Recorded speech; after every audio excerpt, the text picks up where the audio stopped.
ഇയാളൊന്ന് ഇന്ത്യൻ്റെ പ്രധാനമന്ത്രിയായി കാണാൻ അതിയായ ആഗ്രഹമുണ്ട്.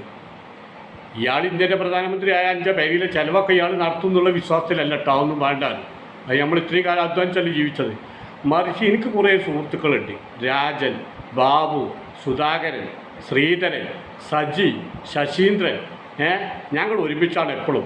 ഞങ്ങൾ ഓണം ഉണ്ടാകാൻ പോവും, വിഷു ഉണ്ടാകാൻ പോവും, പെരുന്നാൾ ഉണ്ടാകാൻ പോവും, പൂരത്തിന് പോവും, സിനിമക്ക് പോവും. ഞങ്ങളിൽ യാതൊരു അഭിപ്രായ വ്യത്യാസമില്ല, ഞങ്ങളിൽ യാതൊരു അനൈക്യമില്ല. പക്ഷെ കാലക്രമേണ അത് നഷ്ടപ്പെട്ടു പോകുമെന്നുള്ളൊരു ഭയം.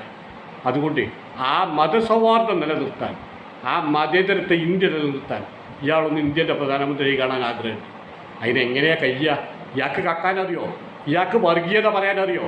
ഇയാൾക്ക് വർഗീയത പ്രസംഗിക്കാനറിയോ? ഇയാൾക്ക് രാജ്യം കൊള്ളടിക്കാനറിയോ? ഇയാൾക്ക് കാപ്പറ്റത്തോടെ പെരുമാറാനറിയോ? അതൊക്കെ അറിയുകയാണെങ്കിലല്ലേ ഇയാൾ പ്രധാനമന്ത്രി ആവുള്ളൂ. എങ്കിലും താങ്കളുടെ പിന്നിൽ ഞങ്ങൾ ഉറച്ചു നിൽക്കുന്നുണ്ട്.